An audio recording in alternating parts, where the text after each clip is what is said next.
Hello students, welcome to BIFT YouTube channel. So student, this is a lecture of income tax. आज भी हम income from other sources हमने एक अपना head start किया है जो कि इनकम टैक्स का 5th हेड है, उसको हम आगे कंटिन्यू करेंगे। इनकम फ्रॉम अदर सोर्सेज में हमने पढ़ा कि इनकम फ्रॉम अदर सोर्सेज में क्या क्या चीजें हैं जो चार्जेबल टू टैक्स होंगी और डिविडेंड क्या होता है, असेसमेंट ऑफ डिविडेंड क्या होता है।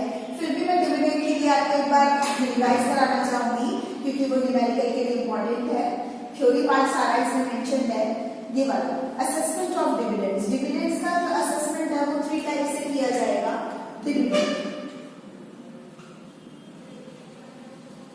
डिविडेंड में हमें सबसे जरूरी चीज क्या याद रखनी है, अगर डिविडेंड है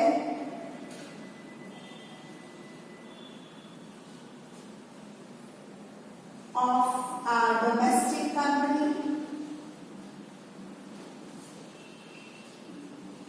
3 टाइप्स का डिविडेंड होगा असेसमेंट के लिए। Dividend of foreign company,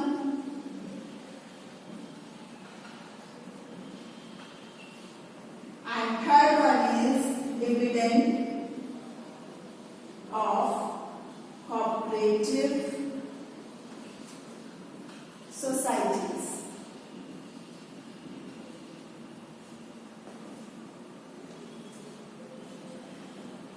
dividend of a domestic company या इंडियन कंपनी है तो वो फुली एग्जेम्प्ट रहेगा। अगर डिविडेंड ऑफ फॉरेन कंपनी है तो वो फुली टैक्सेबल है,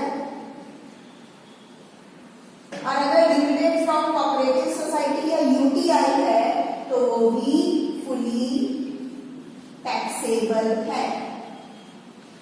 ये चीज को ध्यान रखिए। डिविडेंड के बारे में इनकम फ्रॉम अदर सोर्सेज के अगर न्यूमेरिकल से क्वेश्चन हम करेंगे, ये एग्जाम में आता है और उसमें डिविडेंड का पॉइंट आता है, तो हमें कुछ चीजों का याद ध्यान रखना है। अगर डिविडेंड डोमेस्टिक कंपनी, डोमेस्टिक मतलब इंडियन कंपनी, अगर डोमेस्टिक कंपनी है, इंडियन कंपनी लिखा है तो वो फुली एग्जेम्प्ट, मतलब हमें उसे टैक्सेबल नहीं करना, उसके अमाउंट हमें न्यूमेरिकल में मेंशन नहीं करनी। अगर डिविडेंड ऑफ फॉरेन कंपनी है तो वो फुली टैक्सेबल है, पूरा का पूरा अमाउंट जो इक्वेशन में गिवन है वो पूरा का पूरा टैक्सेबल हो जाएगा। और अगर डिविडेंड ऑफ कोऑपरेटिव सोसाइटीज या यूटीआई है तो वो भी फुली टैक्सेबल है। मींस अगर इनका भी कोई अमाउंट दे रखा है तो भी हम पूरा उसे टैक्सेबल कर देंगे। तो इनकम फ्रॉम अदर सोर्सेज में डिविडेंड के अंदर जो डिविडेंड का असेसमेंट करेंगे वो 3 टाइप से होगा। डिविडेंड में आप इसको लिख सकते हैं assessment of dividends। जो हम ये असेसमेंट कर रहे हैं ये 3 पार्ट्स में डिवाइडेड है। Dividend of declared by domestic company, dividend declared by foreign company या dividend declared by cooperative societies. अगर dividend declared by domestic company है या इंडियन कंपनी है तो वो फुली एग्जेम्प्ट है, हमें उसे कहीं भी टैक्सेबल नहीं करना। Dividend of foreign company fully taxable है, पूरा अमाउंट टैक्सेबल होगा, और डिविडेंड ऑफ कोऑपरेटिव सोसाइटीज है तो भी वो फुली टैक्सेबल है, उसका भी पूरा अमाउंट टैक्सेबल होगा। तो ये चीज मैंने पहले भी बताई, आज भी बता रही हूँ, इसको आपको भूलना नहीं है, इसको आपको याद रखना है। डिविडेंड के अलावा इसमें नेक्स्ट हम पढ़ेंगे winnings from lotteries, crossword puzzles, races and card games. तो ये क्या चीज है? वन आईबी, अगर 56(2) आईबी सेक्शन के हिसाब से हम पढ़े इनकम टैक्स एक्ट 1961 में, any winnings from lotteries, crossword puzzles, races, कोई भी विनिंग हो लॉटरी से या क्रॉसवर्ड पजल से या रेसेस से, रेसेस में क्या इंक्लूड होगा? हॉर्स रेस, रेसेस से, कार्ड गेम से या any other games of any sort of from gambling or betting of any form of nature, whatever is taxable under the head income from other sources। Lottery से कोई income हो रही है, horse race से या race से कोई income हो रही है, कोई हमने गैम्बलिंग वॉक किया है, कोई हमने कार्ड गेम्स खेले हैं, किसी भी तरीके किसी हमने कोई बैटिंग करी है, शर्त लगाई है, उसका अमाउंट है, इस तरीके के अमाउंट जो अभी तक हमने किसी भी हेड में टैक्सेबल नहीं करे और ना ही पढ़े हैं, वो सारे के सारे इस तरीके के पॉइंट पॉइंट्स या अमाउंट या इस तरीके के टॉपिक सारे कहाँ आएंगे, इनकम फ्रॉम अदर सोर्सेज। तो winnings from lotteries, crossword puzzles, card games, horse races, ये सारे के सारे भी इनकम फ्रॉम अदर सोर्सेज में टैक्सेबल होंगे। और इस तरीके की सारी इनकम्स को कैजुअल इनकम बोला जाता है। तो कैजुअल इनकम में कार्ड गेम्स, हॉर्स रेसेस, आपका बैटिंग, इसके अलावा आपका लॉटरीज, क्रॉसवर्ड पजल्स की सारी चीजें आती हैं, इन्हें हम कैजुअल इनकम ही बोलते हैं। नेक्स्ट इज ये सारी की सारी चीजें टैक्सेबल होंगी अदर सोर्सेज में। नेक्स्ट वन इज इनका एक्सप्लेनेशन दे रखा है नीचे थ्योरी में। The expression lottery includes winning from prizes awarded to any person by draw of lots or by the chance in any other manner whatsoever under any scheme arrangement by whatever name called. Card game और other game any sort, इन सब का आपका बस card puzzles इस तरीके की सारी चीजों की इसमें थ्योरी मेंशन है। बट ये चीज ध्यान रखनी है कि कैजुअल इनकम में winnings from lotteries, crossword puzzles, card games, इस तरीके की सारी चीजें आएंगी। Other thing which is very much important, जो बहुत इम्पॉर्टेंट थिंग है वो आपको जो याद रखनी है न्यूमेरिकल के लिए, वो ये जो यहाँ पर चार्ट गिवन है उसे आपको ध्यान रखना है।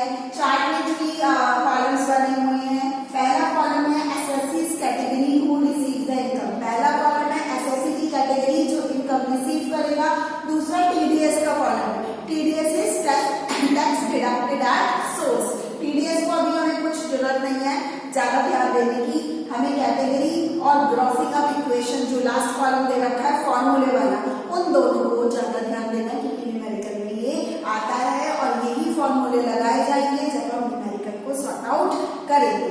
तो पहला है an individual, HUF, AOP, BOI, artificial juridical person, cooperative society, local authority. अगर कोई भी है तो उसकी ग्रॉसिंग अप इक्वेशन क्या है, मीन्स अगर हमें कैजुअल इनकम जैसे विनिंग्स फ्रॉम लॉटरी दे रखा है, हॉर्स रेस दे रखा है, इस तरीके की कोई चीजें दे रखी हैं तो उसको जो हमें निकालना है वो इन फॉर्मूले से उनकी अमाउंट निकालनी है। तो उसके लिए फॉर्मूला क्या रहेगा, winning received divide by 70 into 100। ऐसे ही अगर कोई सैलरीड पर्सन है, नॉन रेजिडेंट है और फॉरेन कंपनी का है तो उसका फॉर्मूला हो जाएगा winnings received divide by 68.8 into 100। ये जो पॉइंट्स में वैल्यूज हैं आपको ऐसे ही याद करनी है, ये हर साल ऑलमोस्ट चेंज हो जाती हैं तो इस साल यही फॉर्मूले लगेंगे, वैल्यूज आपको याद रखनी है। नेक्स्ट है foreign company whose net income exceed ₹1 crore. अगर कोई फॉरेन कंपनी है जिसकी नेट इनकम 1 करोड़ से ज्यादा है तो उसके लिए फॉर्मूला होगा winnings received divide by 68.176 into 100।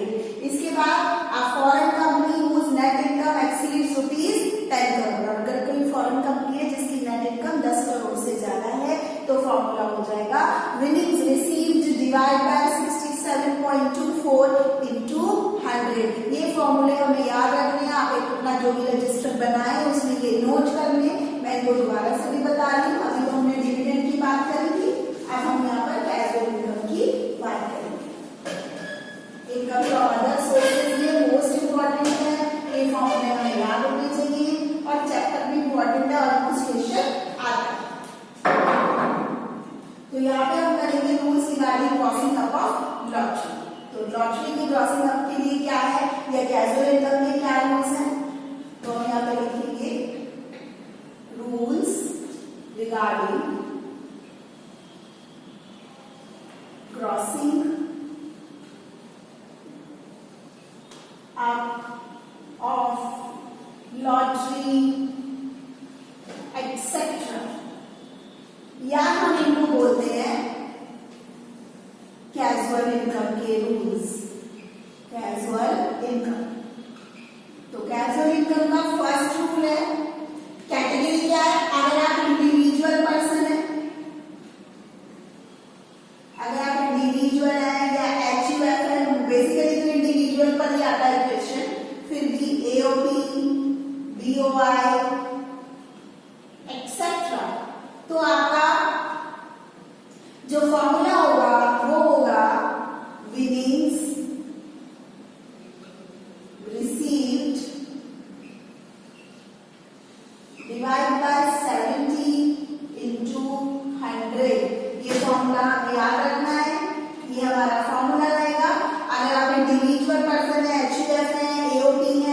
BOI है, आर्टिफिशियल जुरिडिकल पर्सन है, कोऑपरेटिव सोसाइटी है या लोकल अथॉरिटी।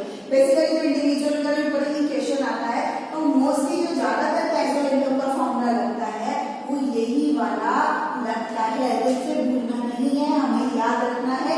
पहले ये 90 होता था, इस बार चेंज होकर डिवाइड बाय 70 हो गया। तो winnings received divide by 70 into 100, ये कैजुअल इनकम की पहली कंडीशन। दूसरी कंडीशन, अगर आप सैलरीड पर्सन हैं या आप नॉन रेजिडेंट हैं एंड आ फॉरेन कंपनी, अगर आप इनमें से कुछ भी हैं, सैलरीड पर्सन आपको हर महीने सैलरी मिलती है, आप नॉन रेजिडेंट हैं या आप फॉरेन कंपनी है, तो फॉर्मूला हो जाएगा विनिंग्स रिसीव्ड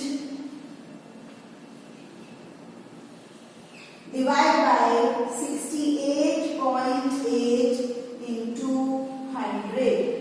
तो अगर आप सैलरीड पर्सन हैं या नॉन रेजिडेंट हैं या आप फॉरेन कंपनी है, तो आपका फॉर्मूला फिर ये नहीं होगा, फिर ये होगा winnings received divide by 68.8 into 100। ये है दूसरी कंडीशन। पहली फॉर्म जब सबसे ज्यादा यही फॉर्मूला यूज होगा, बार बार बता रही हूँ, इसको आप याद रख कर लिए, winnings received divide by 70 into 100। ये हमारी फर्स्ट कंडीशन, ये हमारी सेकंड कंडीशन। इसके बाद हमारी थर्ड कंडीशन क्या है? कैजुअल इनकम में टोटल 4 कंडीशन हैं, 4 कैटेगरीज हैं। तो अब हम थर्ड कैटेगरी पर जाएंगे। थर्ड कैटेगरी है, अगर आप फॉरेन कंपनी है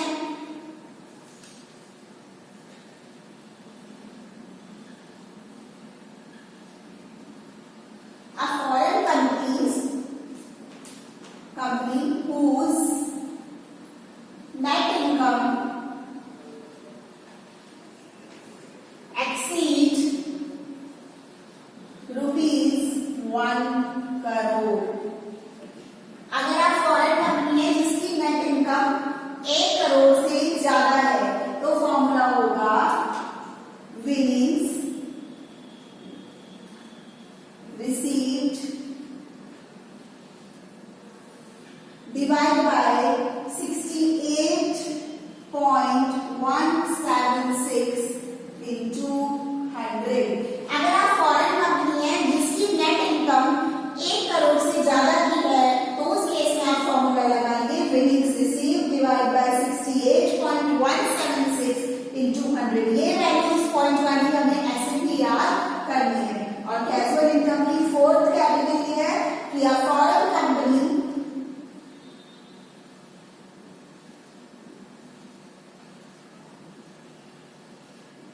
whose net income exceeds ₹10 crores। अगर आप फॉरेन कंपनी है जिसकी नेट इनकम जो है वो 10 करोड़ 10 करोड़ से ज्यादा एक्सीड होती है, तो फॉर्मूला हो जाएगा winnings received divide by 67.24 multiply by 100। तो ये हमारी टोटल 4 कैटेगरीज हैं कैजुअल इनकम की। हमें इनको याद करना है, हर तरीके से याद होनी चाहिए। ये पॉइंट्स की वैल्यू भी हमें ऐसे ही याद करनी है, एग्जाम में न्यूमेरिकल आए तो जिससे हम इसे अच्छे से कर पाए। तो कैजुअल इनकम का कोई भी क्वेश्चन आएगा तो उसमें हमें इस फॉर्मूले से सॉल्व करना पड़ेगा, तो इसलिए हमें ये चीजें याद रखनी है। तो टोटल कैजुअल इनकम में 4 कैटेगरीज हैं। 4 कैटेगरीज में पहली कैटेगरी है, अगर आप इंडिविजुअल पर्सन है तो इंडिविजुअल पर्सन का फॉर्मूला क्या है? Winning received divide by 70 into 100। और दूसरी सेकंड कैटेगरी है, अगर आप सैलरीड पर्सन है या नॉन रेजिडेंट है या फॉरेन कंपनी है, तो उस केस में फॉर्मूला हो जाएगा winning received divide by 68.8 into 100। और थर्ड कैटेगरी, अगर आप फॉरेन कंपनी है जिसकी नेट इनकम 1 करोड़ से ज्यादा है, तो आपका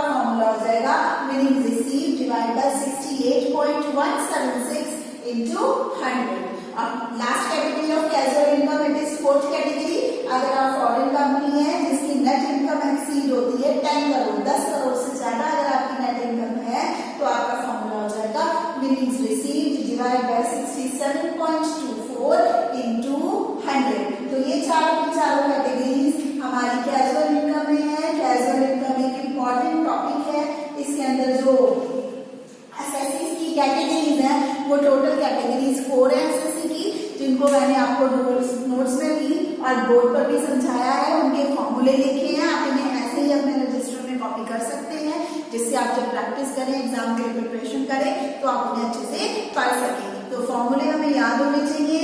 फिर भी जो ज्यादा एग्जाम से क्वेश्चन में मोस्टली फॉर्मूला अभी तक हमने देखा ज्यादा जो यूज हो रहा है वो फर्स्ट है, दैट इज इंडिविजुअल कैटेगरी का winnings received divide by 70 into 100। बता तो कुछ भी सकता है। तो ये 44 कैटेगरीज आपको विद ये जो पॉइंट्स में वैल्यूज हैं ये सब याद ऐसे ही करनी है, और फिर इनमें क्वेश्चन में जो भी गिवन है उसको पुट करके हम उसका आंसर निकालेंगे। तो ये 4 कैटेगरीज हैं कैजुअल इनकम के रूल्स और फॉर्मूले। इसमें कैजुअल इनकम ही खाली नहीं है, इसमें आगे सिक्योरिटीज पढ़ेंगे, उनके भी फॉर्मूलाज हैं। तो हमें याद रखना है ये कैजुअल इनकम में क्या क्या आएगा, सिक्योरिटीज पढ़ेंगे, उसके फॉर्मूले क्या है, ये सारी चीजें हमें याद रखनी होगी। तो आप इसको अच्छे से समझ लें, पढ़ लें, इसको दोबारा से रिवाइज करें, फिर हम इसके बाद नेक्स्ट लेक्चर में इसके आगे का और पढ़ेंगे। So this is all for today. Casual income आप अच्छे से पढ़ लें, इसके फॉर्मूलाज देख लें, and we will continue the same